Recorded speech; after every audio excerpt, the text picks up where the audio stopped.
ನಮಸ್ತೆ ವೀಕ್ಷಕರೇ, ಇವತ್ತು ಗರಿಗರಿಯಾಗಿ ಕಟ್ಲೆಟನ್ನು ಯಾವ ರೀತಿ ಮಾಡೋದು ಅಂತೇಳಿ ತಿಳ್ಕೊಳ್ಳುವ. ಮೊದಲಿಗೆ ಇಲ್ಲಿ ಆಲೂಗಡ್ಡೆಯನ್ನು ಸಿಪ್ಪೆ ತೆಗೆದು ಬೇಯಿಸ್ಕೊಂಡಿದ್ದೇವೆ. ಇದು ಸ್ವಲ್ಪ ಪುದೀನ ಸೊಪ್ಪು, ಶುಂಠಿ, ಆನಂತರ ಸ್ವಲ್ಪ ಬೆಳ್ಳುಳ್ಳಿ ತಗೊಂಡಿದ್ದೇನೆ, ಸ್ವಲ್ಪ ಹಸಿಮೆಣಸಿನಕಾಯಿ, ಒಂದು 4-5 ಲವಂಗ ಹಾಕ್ಕೊಳ್ತಾ ಇದ್ದೇನೆ ಇದಕ್ಕೆ. ಆನಂತರ ಒಂದು 2 ದಾಲ್ಚಿನ್ನಿ ಚಕ್ಕೆ ನೋಡಿ ಒಂದಿಷ್ಟು ಹಾಕ್ಕೊಂಡಿದ್ದೇನೆ. ಇದನ್ನೀಗ ಪೇಸ್ಟ್ ಮಾಡಿಕೊಳ್ಬೇಕು. ಈಗ ಪೇಸ್ಟ್ ರೆಡಿಯಾಗಿದೆ. ಇನ್ನು ಒಗ್ಗರಣೆಗೆ ಒಂದು 4 ಈರುಳ್ಳಿ ಸಣ್ಣದಾಗಿ ಕಟ್ ಮಾಡಿ ಇಟ್ಕೊಂಡಿದ್ದೆ. ಈಗ ಕಟ್ ಮಾಡಿರೋ ತರಕಾರಿಯನ್ನು ಬೇಯಿಸಲಿಕ್ಕೆ ಹಾಕ್ತಾ ಇದ್ದೇನೆ. ಇದನ್ನು ಚೆನ್ನಾಗಿ ಬೇಯಿಸ್ಕೊಳ್ಳುವ. 1 ಹಿಡಿಯಷ್ಟು ಉಪ್ಪು ಹಾಕ್ಕೊಳ್ತಾ ಇದ್ದೇನೆ. ಇದು ಈಗ ಬೆಂದು ರೆಡಿಯಾಗಿದೆ. ಇದನ್ನು ಸೋಸಿ ತೆಕ್ಕೊಳ್ಳುವ ಒಂದು ಪಾತ್ರೆಗೆ.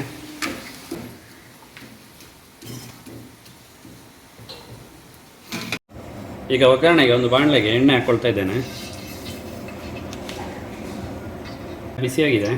ಅದಕ್ಕೆ ಒಂದು ಅರ್ಧ ಟೀ ಸ್ಪೂನ್ನಷ್ಟು ಜೀರಿಗೆ ಹಾಕ್ಕೊಳ್ತಾ ಇದ್ದೇನೆ, ಅಷ್ಟು ಕಸೂರಿ ಮೇಥಿ,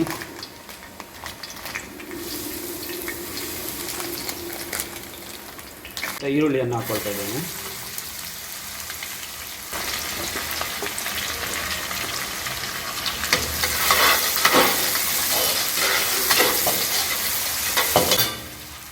ಪುಡಿ ಉಪ್ಪು,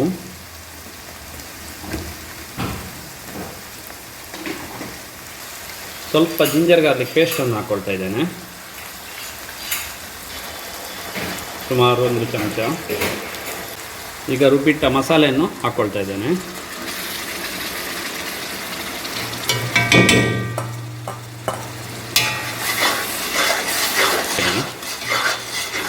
ಇದನ್ನೊಂದು ಸುಮಾರು 3-4 ನಿಮಿಷ ಫ್ರೈ ಮಾಡಬೇಕು.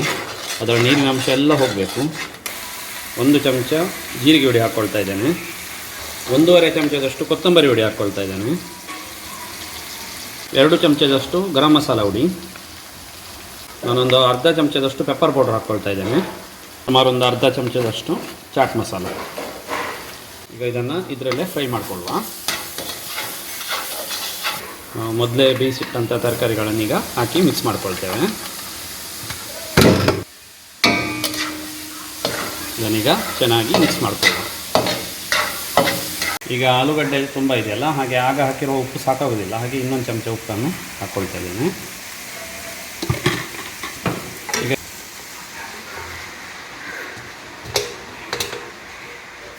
ಈಗ ಚೆನ್ನಾಗಿ ಮಿಕ್ಸ್ ಮಾಡ್ಕೊಳ್ಳುವ.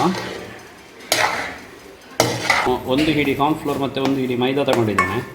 ಇದಕ್ಕೆ ಈಗ ಒಂದು ಸುಮಾರು 2 ಗ್ಲಾಸ್ನಷ್ಟು ನೀರು ಹಾಕಿ ನಾನು ಮಿಕ್ಸ್ ಮಾಡ್ಕೊಳ್ತೇನೆ.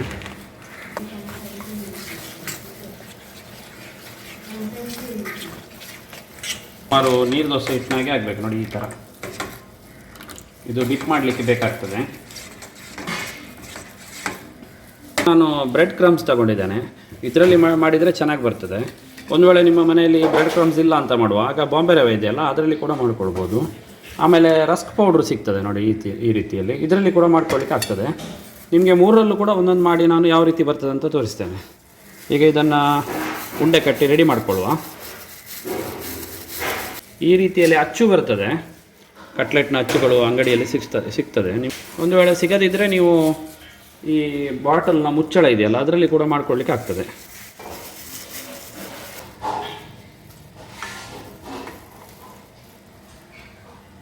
ಈಗ ಒಂದನ್ನು ರಸ್ಕ್ ಪೌಡ್ರಲ್ಲಿ ಹಾಕ್ತಾ ಇದ್ದೇನೆ.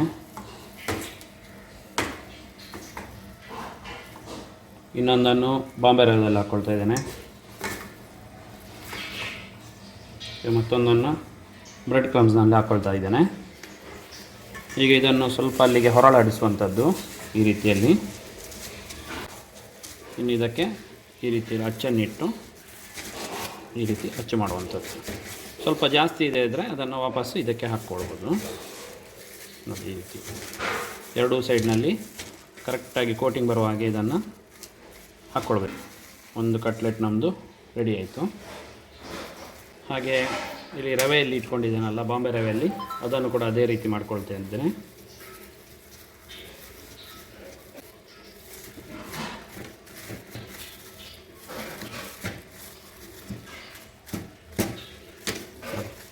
ಇದು ಸೈಡಿಗೆಲ್ಲ ಈ ರೀತಿ ರವೆ ತಾಗಿಸಿ ತೆಗೆದಿರುವಂಥದ್ದು. ಇದು ಕೂಡ ರೆಡಿ ಆಯಿತು. ಈಗ ಮೂರನೇದು, ಇದು ರಸ್ಕ್ ಪೌಡ್ರ್ನಲ್ಲಿ ಹಾಕ್ತಾಯಿದ್ದೇನೆ. ಟೇಸ್ಟೆಲ್ಲ ಚೆನ್ನಾಗಿ ಬರ್ತದೆ, ಅದರಲ್ಲಿ ಏನು ಡಿಫ್ರೆನ್ಸ್ ಬರೋದಿಲ್ಲ. ಆದರೆ ಏನಾಗ್ತದೆ ಅಂತ ಹೇಳಿದರೆ, ನಿಮಗೆ ರಸ್ಕ್ ಪೌಡ್ರ್ ಆದರೆ ಸ್ವಲ್ಪ ಕಲರ್ ಡಿಮ್ ಆಗ್ತದೆ. ನಿಮಗೆ ಅದೇ ನೀವು ಬಾಂಬೆ ರವದಲ್ಲಿ ಆದರೆ ಒಳ್ಳೆ ಕಲರ್ ಬರ್ತದೆ, ಅಥವಾ ನೀವು ಬ್ರೆಡ್ ಕ್ರಮ್ಸ್ ಹಾಕಿದರೂ ಕೂಡ ಒಳ್ಳೆ ಕಲರ್ ಬರ್ತದೆ. ಈಗ ಇದು ಕೂಡ ರೆಡಿ ಆಯಿತು. ಕೈಗೆ ತಾಗಿಸ್ಕೊಂಡು ರೆಡಿ ಮಾಡ್ಕೊಂಡಿದ್ದೇವೆ. ಈಗ ಒಂದು ವೇಳೆ ನಿಮ್ಮ ಹತ್ರ ಹಚ್ಚಿಲ್ಲ, ಮನೆಯಲ್ಲಿ ಮಾಡ್ಕೊಳ್ತಾ ಇದ್ದೀರಿ, ಆವಾಗ ಏನು ಮಾಡಬೇಕಂದ್ರೆ ನೋಡಿ, ಈ ರೀತಿ ಡಬ್ಬದ ಚಿಕ್ಕ ಮುಚ್ಚಳ ಇದೆಯಲ್ಲ, ಅದನ್ನು ತಗೊಂಡು ಅದರಲ್ಲಿ ಕೂಡ ಮಾಡ್ಕೊಳ್ಳಿಕ್ಕಾಗ್ತದೆ. ನೋಡಿ, ಈಗ ಹೀಗೆ ಇಟ್ಕೊಂಡು ಒಂದು ಪ್ರೆಸ್ ಮಾಡಿ ಜಾಸ್ತಿ ಇರೋದನ್ನು ಹೊರಗೆ ತೆಗೆಯುವಂಥದ್ದು. ಈಗ ಇದನ್ನು ಈ ರೀತಿ ನೋಡಿ ಕ್ಲೀನಾಗಿ ಬಂದಿದೆ ನೋಡಿ. ಇದನ್ನು ಕೂಡ ನಾನು ನಿಮಗೆ ಫ್ರೈ ಮಾಡಿ ತೋರಿಸ್ತೇನೆ. ಈಗ ಎಣ್ಣೆ ಬಿಸಿಯಾಗಿದೆ. ಈಗ ಒಂದೊಂದನ್ನೇ ಈ ರೀತಿ ಜಾರದಲ್ಲಿ ಇಟ್ಕೊಂಡು ಅದನ್ನು ಫ್ರೈ ಮಾಡಿ ನೋಡುವ. ನೋಡಿ, ಇದೆರಡು ಬ್ರೆಡ್ ಕ್ರಮ್ಸ್ ಇದ್ದು, ಇದು ರಸ್ಕ್ ಪೌಡ್ರು, ಇದು ಬಾಂಬೆ ರವೆ ಹಾಕಿ ಮಾಡಿದಂಥದ್ದು. ಎಣ್ಣೆ ಬಿಸಿ ಆಯಿತು.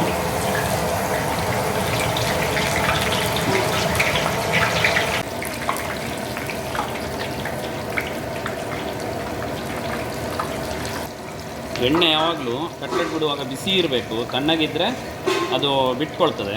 ನೋಡಿ, ಈ ರೀತಿ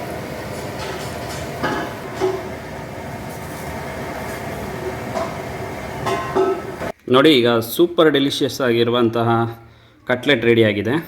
ನೋಡಿ, ಒಂದೊಂದನ್ನೇ ತೋರಿಸ್ತೇನೆ. ಇದು ನೋಡಿ, ರವಾದಲ್ಲಿ ಮಾಡಿದ್ದು. ನೋಡಿ ಯಾವ ರೀತಿ ಬಂದಿದೆ ನೋಡಿ, ಸೂಪರಾಗಿ ಬಂದಿದೆ. ಚಟ್ನಿ ಮತ್ತು ಸಾಸ್ ಜೊತೆಗೆ ಸೂಪರಾಗಿರುತ್ತೆ. ಹಾಗೆ ಇದು ಬ್ರೆಡ್, ಇದು ರಸ್ಕ್ ಪೌಡರ್ನಲ್ಲಿ ಮಾಡಿರುವಂಥದ್ದು, ಇದು ಕೂಡ ಚೆನ್ನಾಗಿ ಬಂದಿದೆ. ಹಾಗೆ ಇದು ನೋಡಿ, ಇದು ಬ್ರೆಡ್ ಕ್ರಮ್ಸ್ನಲ್ಲಿ ಮಾಡಿರೋದು, ಇದು ಕೂಡ ನೋಡಿ ಸೂಪರ್ ಯಾವ ರೀತಿ ಬಂದಿದೆ ನೋಡಿ. ಇದೇ ರೀತಿಯಲ್ಲಿ ನೀವು ಕೂಡ ಮನೆಗಳಲ್ಲಿ ಕಟ್ಲೆಟನ್ನು ಮಾಡ್ಕೊಳ್ಬೋದು.